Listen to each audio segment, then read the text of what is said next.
Ang kwento ng kilalang Jack the Ripper ay naganap noong taong 1888 sa mga makipot na daan ng Whitechapel, isang mahirap na distrito sa East End ng London. Sa panahong iyon, ang London ay isang masigla ngunit marahas na lungsod, lalo na sa mga lugar na kagaya ng Whitechapel kung saan laganap ang kahirapan, prostitusyon at kawalan ng kalinisan. Ang Whitechapel ay kilala sa madilim nitong mga iskinita, mausok na paligid at mabahong amoy mula sa mga kanal. Ito ang lugar na pinili ng isang misteryosong mamamatay tao na nagdala ng takot sa buong London. Noong ika-31 ng Agosto, 1888, ang bangkay ng isang babaeng nagngangalang Mary Ann Nichols o mas kilala bilang Polly ay natagpuan sa Box Row, Whitechapel. Siya ay isang prostitute na nakatira sa mga barong-barong ng lugar. Ang katawan niya ay may mga hiwa sa leeg at sugat sa tiyan. Walang nakakakita kung sino ang may gawa ng krimen, ngunit malinaw na ito ay hindi simpleng pagpatay. Mukhang planado ito. Makaraan ang ilang linggo noong Setyembre 8, natagpuan naman ang katawan ni Annie Chapman sa isang bakuran sa Hanbury Street. Tulad ni Polly, brutal din ang pagkakapatay kay Annie at ang ilan sa mga bahagi ng kanyang katawan ay nawawala. Nagsimulang kumalat ang takot sa mga lansangan ng Whitechapel. Noong Setyembre 30, dalawang pagpatay ang naganap sa magkaibang oras ng parehong gabi. Si Elizabeth Stride ay natagpuang patay sa Berner Street.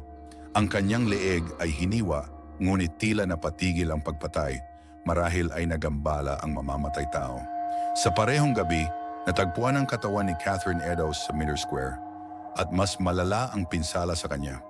Sa pagkakataong ito, iniwan ng mamamatay tao ang isang piraso ng damit ng biktima sa isang malapit na alley at sinulatan ng pader ng mga nakakatakot na salita. Sa kalagitnaan ng mga pagpatay, nakatanggap ang pulisya ng ilang liham mula sa isang taong nagngangalang Jack the Ripper. Ang pinakatanyag sa mga ito ay ang tinaguriang Dear Boss Letter, kung saan inangkin ng sumulat na siya ang mamamatay tao. Ang liham ay punong-puno ng pangungutya sa pulisya at nagbabadya ng mas marami pang pagpatay. Noong Nobyembre 1888,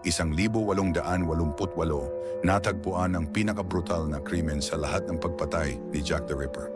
Ang biktima ay si Mary Jane Kelly, isang batang babae na sa edad na 25 ay nagtatrabaho bilang isang prostitute. Natagpuan ang katawan niya sa kanyang sariling silid sa Miller's Court na halos hindi na makilala dahil sa matinding pinsalang dinulot ng mamamatay tao. Ang katawan ni Mary Jane Kelly ay pinaniniwalaang ang huling pagpatay ni Jack the Ripper at dito nagwakas ang kanyang serye ng mga krimen. Matapos ang mga pagpatay, maraming teorya ang lumitaw tungkol sa kung sino nga ba si Jack the Ripper. Isa siyang walang awang mamamatay tao na hindi kailanman nahuli o nakilala. Ilang eksperto ang nagsabi na maaring isa siyang doktor o isang taong may alam sa anatomya dahil sa eksaktong paghiwa niya sa mga biktima. May mga nag-aakala ring isa siyang taong may mataas na posisyon sa lipunan na gumamit ng kanyang impluensya upang takasan ang batas. Ang mga pulis ng London, kasama ang Scotland Yard, ay gumawa ng lahat ng makakaya upang mahuli si Jack the Ripper. In-interview nila ang daan-daang mga saksi, kinapanayam ang mga posibleng suspect at nagsagawa ng mga operasyon sa buong Whitechapel.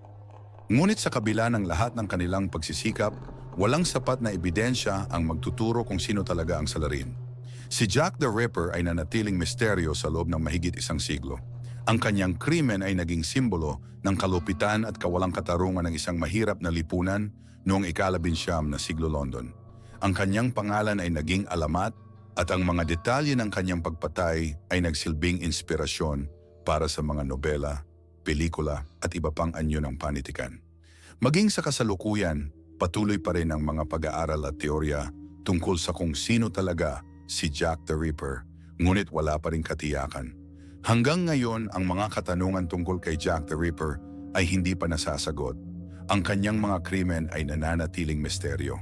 Subalit ang kanyang kasaysayan ay nagsilbing babala at paalala tungkol sa kahalagahan ng hustisya at ang panganib ng hindi pagkakapantay-pantay sa lipunan.